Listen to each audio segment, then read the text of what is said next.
तो फिर इंटरनेट पे बहुत लोगों की बातें सुन ली, बहुत लोगों की रीलें देख ली कि भाई आईफोन 16 प्रो मिलेगा 80,000 का, ये ना वो, या ना ना कुछ मिला किसी को तो चलो मिल गया होगा गलती से, और मिलने के बाद कैंसिल भी हो गया रहेगा, क्योंकि फ्लिपकार्ट की जो मैं कहूँगा चीप मार्केटिंग की वजह से ये होता ही है भाई, हमेशा का है, कोई नया नहीं है कि लाइक हमें ये फोन इतने का मिलेगा उतने का मिलेगा। तो सच्चाई देखो ये है, स्टार्ट के 1 से 2 मिनट के लिए कुछ लोगों को मिला, अगले दिन उसके 1 से 2 मिनट के लिए कुछ लोगों को मिला 80,000 का, वरना नहीं मिला होगा, मैं इतना ही समझ के चलता हूँ। मैं अभी के लिए आईफोन 16 प्रो का जो नॉर्मल प्राइस पकड़े चलता हूँ 1 लाख रुपया मिनिमम से मिनिमम, वैसे तो 1,20 1,10 में कभी कभार जो भी नया मिल जाता था, बट मैं 1 लाख एवरेज प्राइसिंग पकड़ के चलूंगा। रही बात आईफोन 17 नया नवेला 83,000 का, बहुत कुछ इंटरेस्टिंग चीज है इसमें भी, क्योंकि 83,000 में आपको स्टार्टिंग वेरिएंट 256 मिलेगा, जबकि 1 लाख देने के बाद में भी आपको आईफोन 16 प्रो मिलेगा 128 GB। क्योंकि देखो एप्पल ने ना इस बार आईफोन 17 इतना अच्छा बनाया है ना कि जिसकी वजह से आज इसका सीधा कंपैरिजन 16 प्रो के साथ में हो रहा है। लिटरली इतना अच्छे स्पेक्स है, इतने अच्छी पावरफुल चीजें हैं,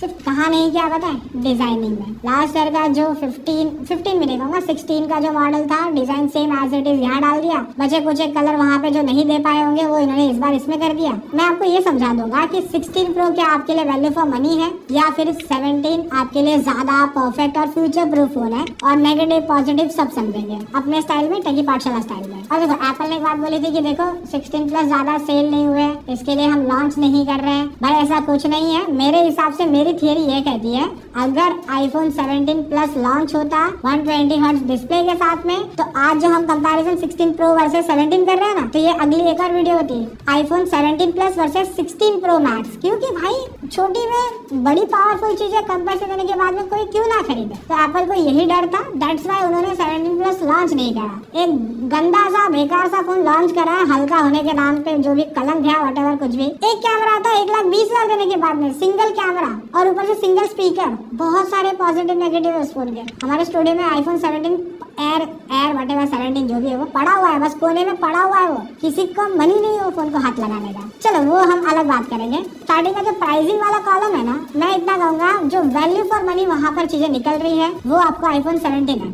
यहाँ पर ये हो सकता है कि बहुत लोगों को 2 कैमरा दिखेगा, यहाँ पे 3 कैमरा दिखेगा। अगर आप वो तरीके के बंदे भी हो तो मैं उसका भी एक है ना सोल्यूशन दूंगा कि किन लोगों के लिए 3 कैमरा बेस्ट होगा। तो मेरा अगर ये मानना है कि आपको प्रो में और 17 में ये डिफरेंस है, एक तो इसका टाइप सी फास्टर है, इसमें टाइप सी 2.0 है, इसमें एक प्रो जूम कैमरा में कहूंगा, और कुछ कैमरा के अंदर प्रो रेज और व्हाटएवर बहुत सारी तामझाम आती है। इसमें वो एक कैमरा भी कम है, जूम का थोड़ा सा लेवल कम है, बस ये 2 से 3 मेजर रीजन है जिसकी वजह से आप 16 प्रो पे जा सकते हो। पर अगर आप इस पे चले गए ना तो इतना ज्यादा आपका रिग्रेट होगा ना हर सिनारियोज में, जो अभी आपको पूरा पॉइंट सिस्टम से समझेगा। तो प्राइसिंग और वो सारे सिनारियो के हिसाब से मेरे जो नंबर्स बनते हैं ना, वो आईफोन 17 को मैं 5 नंबर दूंगा। सभी चीजों में 256 GB कम प्राइस में भी मिल जाएगा, और शायद से अगले साल जब सेल आएगी तो और कम हो जाएगा, भले मिले ना मिले वो बात की बात है। अब 16 प्रो मैं इसको 4 नंबर ही दूंगा, क्योंकि 128 वो भी 1 लाख रुपए में। नेक्स्ट अगर बिल्ड एंड डिजाइन देखते हो तो वहाँ पर मेजर पॉइंट मैं बता चुका हूँ कि 2 कैमरा, टाइप सी,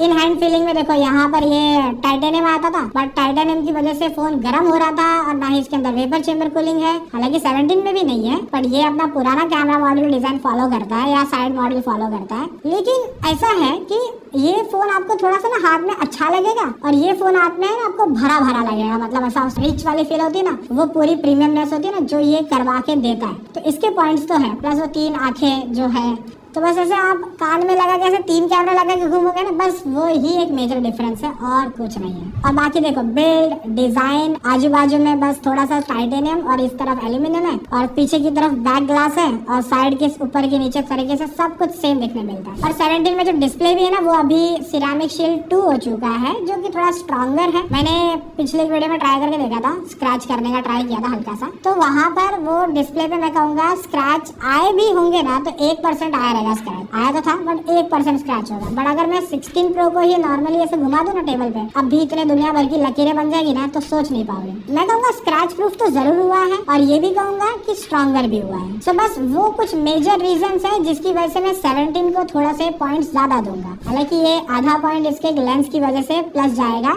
16 प्रो को। तो यहाँ पर मैं 4 और 5 की नंबरिंग दूंगा। अभी देखो इतना तो समझ लो कि जो नया प्रोसेसर आया है ना 16 प्रो के अंदर आपको एक जीपीयू ज्यादा मिलता है और इसमें आपको एक जीपीयू कोर कम मिलता है, बस इतना डिफरेंस है। अब मैंने जब इनको ऑन पेपर अगर मैं सिंपली वे में चेक कर रहा था ना, हीटिंग वगैरह को लेकर, थर्मल स्टार्टर्स वगैरह को लेकर, जो आगे आपको थोड़े बेटर वे में समझेंगे, तो मैंने सबसे पहले क्या किया, दोनों में एंटूडू बेंचमार्क निकाले। तो यहाँ पर जब मैंने एक थोड़ा सा टेस्ट आउट करके देखा था दोनों को साइड बाय साइड, तो आईफोन 17 के एंटूडू स्कोर 1 टाइम नहीं 2nd टाइम भी बेटर है। उसके बाद में जो स्टोरेज स्पीड टेस्ट था भाई, वहां पर ये ज्यादा अच्छी स्कोर दे रहा है प्रो से भी, उस मतलब रीड एंड राइट ज्यादा बेटर हो चुकी है 16 प्रो के मुकाबले नॉन प्रो के अंदर। उसके बाद में भी अगर आप Geekbench के भी स्कोर देखते हो, single core multi core performance, तो वहां पर भी नॉन प्रो में ज्यादा बेटर स्कोर है 17 में, और जीपीयू का स्कोर भी बहुत ज्यादा बेटर है। चलो वो भी छोड़ लो, अगर मैं स्टेबिलिटी देखता हूँ फोन में, जो हार्ड कोर 3D एनिमेशंस वगैरह चला के ऐसा गेम होता है ना हेवी एंड वगैरह, वो अगर मैंने जब 20 मिनट्स के अराउंड चलाया था इसमें, तो 17 के स्टेबिलिटी स्कोर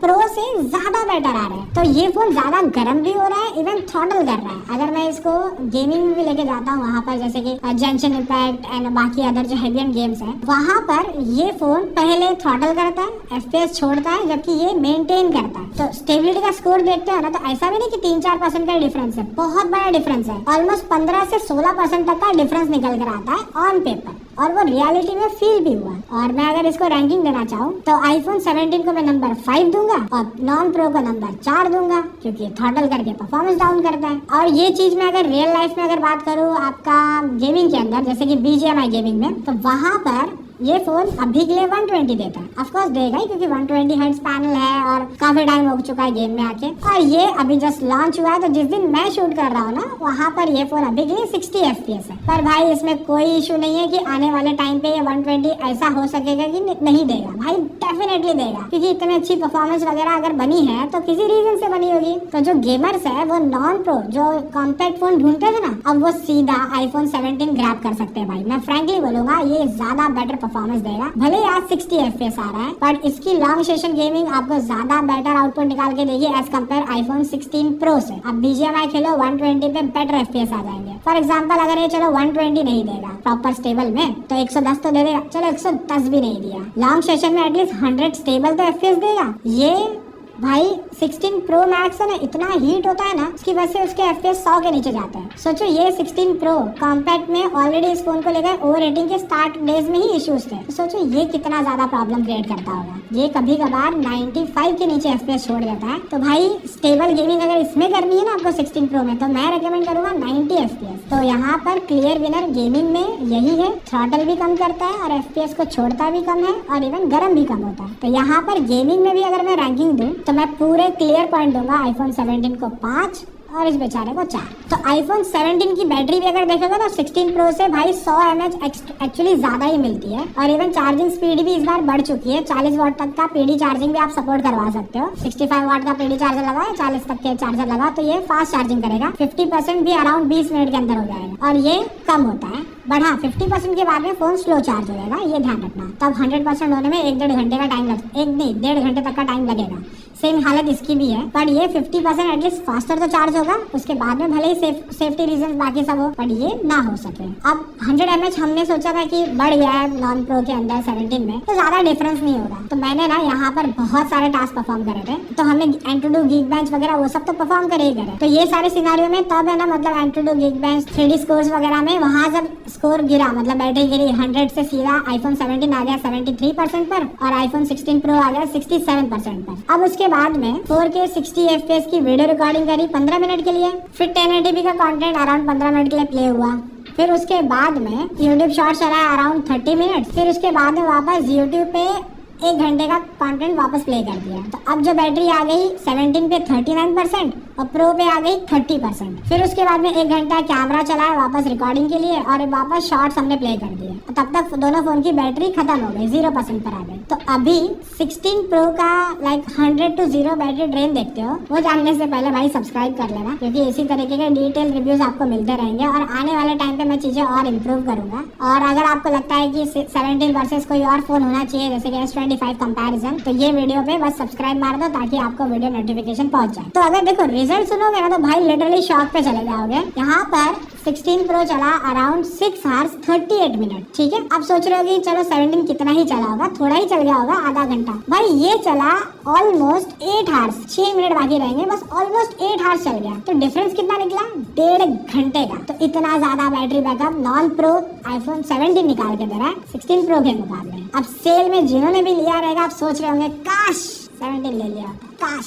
तो बैटरी का क्लियर विनर तो भाई 5 नंबर पूरे लेता है, बस थोड़े से आधे पॉइंट एक्स्ट्रा मैंने मतलब और काटने वाला था, बट मैं आधे पॉइंट एक्स्ट्रा दे रहा हूँ बस वो टाइप सी फास्टर रीजन की वजह से, क्योंकि डेटा ट्रांसफर आपका फास्टर हो सकता है। आप एसएसडी वगैरह लगाते हो या रॉ वगैरह शूट करते हो तो आपको एसएसडी कनेक्टिविटी ज्यादा मिल जाती है और फास्टर डेटा ट्रांसफर। तो दैट्स वाई बस मैंने आधा पॉइंट दिया, नहीं तो मैं 3.5 देने वाला था, अभी मैं 4 पॉइंट दे रहा हूँ उस रीजन से। बाकी देखो नेटवर्क एंड सिक्योरिटी में दोनों सेम चीज है, मतलब फेस आईडी लाते हैं तो सेम पॉइंट्स है, यहाँ पे कुछ अलग नहीं है। और रही बात नेटवर्क इस बार प्रो में बेटर नहीं है भाई, फ्रेंकली नॉन प्रो में ज्यादा बेटर है आईफोन 17 में। अगर इसकी डाउनलोड एंड अपलोड की बात करोगे सिम के अंदर तो बेटर अपलोड आईफोन 17 दे रहा है, और अगर मैं बात करूंगा वाईफाई में भी ज्यादा बेटर आईफोन 17 देखने मिल रहा है प्रो के मुकाबले, क्योंकि इस बार एप्पल ने नई चिप डाली है, खुद की चिप डाली है जो पहले क्वालकॉम से यूज हो रही थी, तो उन्होंने इसको बेटर कर दिया है स्पीड को लेकर, वाईफाई स्ट्रेंथ को लेकर, इवन नेटवर्क स्ट्रेंथ को लेकर। और इवन वाईफाई स्विच भी जो होना होता है ना, लो नेटवर्क से बेटर नेटवर्क पे जाना होता है, तो वहाँ पर भी फास्टर हो चुका है आईफोन 17। 16 में बहुत ज्यादा आपको मैनुअली भी जाके चीजें चेंज करनी पड़ती है। सब ओवरऑल यहाँ पर भी जो नेटवर्क एंड कनेक्टिविटी में जो बहुत अच्छी तरीके से विनर है वो आईफोन 17 है, और जहाँ पर मैं इसको 5 के नंबर देता हूँ। अभी डिस्प्ले में भी देखोगे तो दोनों ही बेटर है, रीजन 17 ज्यादा बेटर है क्योंकि इसमें ब्राइटनेस नंबर बढ़ चुके हैं, 3000 निट्स हो चुका है। और अगर मैंने जो मेरा डिवाइस है जिसके थ्रू मैंने चेक करके देखा था 100% ब्राइटनेस पे 17 ज्यादा लेटअप है एज कम्पेयर 16 प्रो से। सोचो प्रो है फिर भी ब्राइटनेस के नंबर बहुत कम आ रहे हैं, और जब धूप में इसको ज्यादा बुरी तरीके से यूज करोगे तो इसकी डिस्प्ले डल लगेगी और विजिबिलिटी थोड़ी सी कम आ सकती है, क्योंकि इसमें 17 में एंटी रिफ्लेक्टिव कोटिंग डाल दी है, तो जिसकी वजह से आपको बेटर स्क्रीन विजिबिलिटी मिलती है। बस अगर आप कोई सस्ता सा टेम्पर्ड लगा दोगे तब आपको थोड़े इश्यूज आ जाएंगे, क्योंकि वहां पर वो रिफ्लेक्शन कट ऑफ कर देगा। सो आपको कोई ओरिजिनल एप्पल का पता नहीं अभी तक निकाला है नहीं निकाला है वो यूज करना पड़ेगा, जो कि ऑफकोर्स 2000 के ऊपर महंगा आने वाला है। और इवन दोनों के बेजल्स भी देखता हूँ तो ऐसा नहीं है कि कोई छोटा है नॉन प्रो में थोड़ा बड़ा बेजल होगा, दोनों सेम ही फील होते हैं, प्रो नॉन प्रो एक जैसे ही लगते हैं। बाकी मेरे को देखो डिस्प्ले कंटेंट देखने में यूट्यूब पे, नेटफ्लिक्स पर और भी जहाँ चीजें देख सकते थे हमने सब जगह चीजें देखी थी, और भाई हमको बस नाम के लिए कमियां निकालनी थी ना तो निकाल रहे थे, वरना दोनों ही डिस्प्ले बहुत अच्छा परफॉर्म करती है। और HDR की भी बात करूंगा, मेरा देखो एट एंड कंक्लूजन ये है कि 16 प्रो और आईफोन 17 दोनों को मैं साइड बाय साइड रख दूं ना और आपको बताऊं भी नहीं तो आप पता भी नहीं कर पाओगे कि कौन सा डिस्प्ले ज्यादा बेटर है, आपको दोनों ही अच्छे लगेंगे। और अगर स्पीकर की भी बात करोगे तो वो भी मुझे ऑलमोस्ट सिमिलर ही परफॉर्म करते हुए लगे। 16 प्रो में थोड़ा सा थंब पर हल्का सा, मतलब मैं कहूंगा वो थोड़ा सा एकदम हल्का सा बेस टोन आता है, लेकिन कोई फर्क नहीं पता कर सकता, दोनों ही बेस्ट तरीके से चलते हैं। और इवन यहाँ पर ये 1 हर्ट्ज पे भी जाता है, LTPO पैनल है 1 हर्ट्ज टू 120 हर्ट्ज, जबकि प्रो में भी जाता है, वो फीचर पहले प्रो में था, अभी सोचो नॉन प्रो में भी आता है। तो इस बार डिस्प्ले में एप्पल ने नॉन प्रो में ज्यादा बेटर ऑप्शन दिए हैं, और सेम तरीके की स्पेसिफिकेशन 17 प्रो और प्रो मैक्स में भी दे दी, तो कोई ज्यादा यहाँ पर भी अंतर नहीं रखा इन्होंने। तो एंटी रिफ्लेक्टिव कोटिंग और बाकी सब चीजों और बेटर ब्राइटनेस की वजह से आईफोन 17 को नंबर 5 मिलेंगे, ज्यादा नंबर मिलेंगे, प्रो के थोड़े से कट करे मैंने यहाँ पे। और रही बात UI एक्सपीरियंस को लेकर, दोनों सेम है, एक ही ब्रांड के हैं, कुछ अलग तो बनाता नहीं है, नॉन प्रो में भी सेम चीजें देता है, प्रो में भी सेम चीजें देता है। तो UI एक्सपीरियंस अभी तो 120 हर्ट्ज दोनों में बेटर चलेगा। बस एक चीज है मैं जिसको थोड़ा सा प्लस देना चाहूंगा आईफोन 17 को, वो है इनका सेंटर स्टेज। जैसे कि मैं फेस टाइम पे हूँ तो वहाँ पर सेंटर स्टेज मुझे ट्रैक कर सकता है, और देखो दोनों को अगर मैं ज्यादा शेक भी करूंगा ना तो ज्यादा बेटर रिजल्ट है ना 17 में आते हैं, क्योंकि इसमें सेंटर स्टेज मिलता है। ये भाई साहब में ऐसा कुछ फीचर ही नहीं है, अगर ज्यादा वीडियो बनाने का ऐसा शौक है, इवन मैं ऐसे हाथ रख के दोनों को देखूंगा ना तो मैं यहीं पर ऐसे प्रॉपर वीडियो बना सकता हूँ। इस पे मुझे को पोर्ट्रेट बन रही है तो मेरे को ऐसा करना पड़ेगा फोन, तब जाके वो जाएगा लैंडस्केप में, वरना ऐसे बनेगी। और ऐसे ही सेम काम में व्लॉगिंग कर सकता हूँ, सेम आउटपुट, और कंफर्टेबल है पकड़ने के लिए फोन जबकि। और ऊपर से जब आप व्हाट्सएप कॉल पे भी जाओगे ना थोड़ा सा जेली इफेक्ट आएगा, बट हाँ कॉल्स हो जाएगी और इवन आपको ट्रैक भी कर सकेगा। बस वो एक सेंटर स्टेज फीचर की वजह से जो सॉफ्टवेयर इम्प्लीमेंटेशन है डेफिनेटली, उस वजह से मैं थोड़े बेटर पॉइंट दूंगा आईफोन 17 को। बस आधा पॉइंट मैंने बस उसी रीजन से काटा है, बाकी और कुछ फर्क नहीं था। अब बात करोगे एआई को लेकर, भाई मुझे तो दोनों ही के खराब लगते हैं, मतलब दोनों सेम ही फोन है, पर दोनों के एआई मुझे पसंद नहीं है। अभी के टाइम में मैं एप्पल को एआई को लेकर ज्यादा बेटर पॉइंट दे ही नहीं सकता। मैं तो कहूंगा उसको मैं सिर्फ 2 पॉइंट्स दूंगा। एआई में ऑलरेडी सैमसंग और भी एंड्रॉइड में बहुत सारे मेकर्स हैं, बहुत अच्छा काम कर रहे हैं, इनको स्टिल बेटर वे में और काम करना है। अब रही बात कैमरास को लेकर, तो इस बार भी 17 में जो अल्ट्रा वाइड है वो भी इम्प्रूव हो चुका है। बस यहाँ पर आपको एक टेलीफोटो लेंस मिलता है प्रो के अंदर, जबकि इसमें नहीं आता है। अब अगर मैं बात करूंगा प्रोसेसिंग को लेकर, तो आईफोन 17 में ज्यादा अच्छी प्रोसेसिंग आती है फोटोज में, इवन नॉइज भी कम कैप्चर करता है। 16 प्रो ज्यादा कैप्चर करेगा। इवन बेटर स्किन टोन और क्लैरिटी जो बेटर आती है ना, मतलब थोड़ी सी अच्छी लगेगी, वो 17 में फ्रंट एंड बैक दोनों में ही। फ्रंट में तो फिर भी थोड़ा बहुत फर्क निकालना मुश्किल है, बट मेन कैमरा में ज्यादा बेटर 17 काम करता है। अल्ट्रा वाइड की भी डिटेलिंग देखोगे तो दोनों की ही बेटर आती है, और सेल्फी में ज्यादा बेटर काम 17 ही करेगा ऑफकोर्स, क्योंकि 18 MP का कैमरा है, और जिसकी वजह से आप मैंने चीजें बता दी, लैंडस्केप में ही आप मतलब ऐसे ही पोर्ट्रेट फोन रख के लैंडस्केप वीडियो बना सकते हो, वाइडर सेल्फी कैप्चर कर सकते हो। इसके लिए आपको पूरा फोन टेढ़ा करना पड़ता है। बस यहाँ पर आपको कुछ ऐसी चीजें जिसे डील करना पड़ेगा 17 में, जैसे कि प्रो रेस नहीं मिलता आपको, 4K 120 करने के लिए नहीं मिलता। लेकिन ये कोई यूज करता है क्या? मतलब अगर कोई करता भी होगा 1000 लोगों में से कोई जो 2-4 में कहूंगा चलो 50 लोग भी होंगे तब जाके वो लोग यूज करते हैं, वरना आधे लोग तो अल्ट्रा वाइड लेंस तक भी यूज नहीं करते, उनको वो भी पसंद नहीं है। एक बात अगर मैं सिंपल बोलने जाऊँ तो। और प्रो के अंदर समटाइम ऐसा फील होता है कि ऑडियो क्वालिटी थोड़ी बेटर आती है कंपेयर टू आईफोन 17। पर अगर मैं मोटा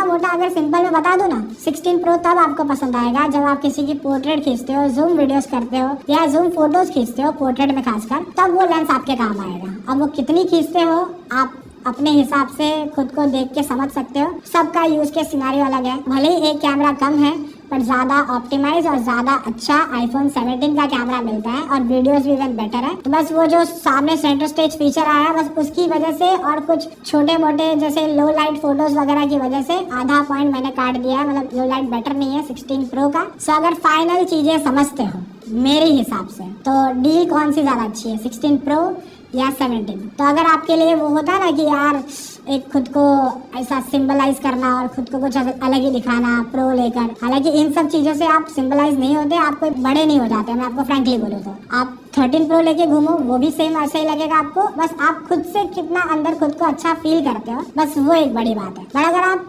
जेन्युइन स्पेक्स और स्पेसिफिकेशन के हिसाब से और कम पैसे में बेटर डील ग्रैब करना चाहते हो, आईफोन 17 बहुत अच्छी डील है। इवन टोटल देखो, आईफोन 17 टोटल स्कोर लेकर आया अराउंड 46, ये 40 लेकर आया प्रो होके।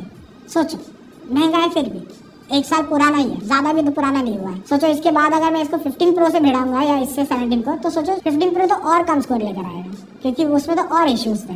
एट दी एंड मैं यही कहूंगा, आप अगर सही दिमाग लगा के चीजें खरीदना चाहते हो अभी के टाइम पे, आपको ज्यादा फर्क नहीं पड़ता, तो आप 17 लो, बहुत अच्छी डील है। बैटरी बैकअप, कैमरा, परफॉर्मेंस सब कुछ अच्छा मिल जाएगा। और गेमिंग में जो लोग पहले प्रो के लिए जाते थे, अब वो प्रो के लिए जाएंगे नहीं, अब वो 17 के लिए जाएंगे। नया लेटेस्ट तगड़ा पावरफुल, ऊपर से 256, 128 स्टार्टिंग वेरिएंट 1 लाख तब जाके मिलेगा। तो दिमाग लगाओ अच्छी तरीके से। मैंने आपकी हेल्प कर दी जहाँ पर मुझे लगा, पॉजिटिव नेगेटिव जो भी था और कौन कहाँ कैसे सही निकल कर आ रहा था वो मैंने बता दिया। बाकी अपने थॉट प्रोसेस मुझे कमेंट में एक बार जरूर बता देना। आप लोग क्या सोचते हो वो भी बता देना। कोई और फोन के साथ कंपैरिजन चाहिए वो भी बता देना। आपका भाई बैठा है, बना देगा वीडियो। किसके लिए? आपके लिए काम कर रहे हैं, बताओ कमेंट।